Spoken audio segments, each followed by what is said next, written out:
ಹುಬ್ಬಳ್ಳಿಯ ಸದ್ಗುರು ಸಿದ್ಧಾರೂಢ ಸ್ವಾಮಿಗಳ ಮಠದಲ್ಲಿ ಶಿವರಾತ್ರಿ ಉತ್ಸವ ಆಚರಣೆ ಹಾಗೂ ಲೆಕ್ಕಪತ್ರ ಮಂಡನೆ ವಿಚಾರ ಸಂಬಂಧ ಕರೆದಿದ್ದ ಸಭೆಯಲ್ಲಿ ಮಠದ ಟ್ರಸ್ಟ್ ಹಾಗೂ ಭಕ್ತರ ನಡುವೆ ತೀವ್ರ ವಾಗ್ವಾದ ನಡೆದಿದೆ.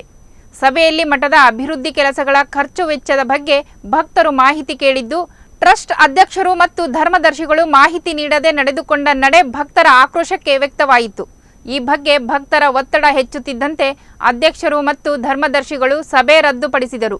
ಇದರಿಂದ ಆಕ್ರೋಶಗೊಂಡ ಭಕ್ತರು 2 ದಿನದಲ್ಲಿ ಮತ್ತೆ ಸಭೆ ನಡೆಸಿ ಭಕ್ತರ ಪ್ರಶ್ನೆಗೆ ಉತ್ತರ ಕೊಡಬೇಕು, ಇಲ್ಲದಿದ್ದರೆ ಮಠದ ಎದುರು ಸತ್ಯಾಗ್ರಹ ಮಾಡುವುದಾಗಿ ಭಕ್ತರು ಎಚ್ಚರಿಕೆ ನೀಡಿದ್ದಾರೆ.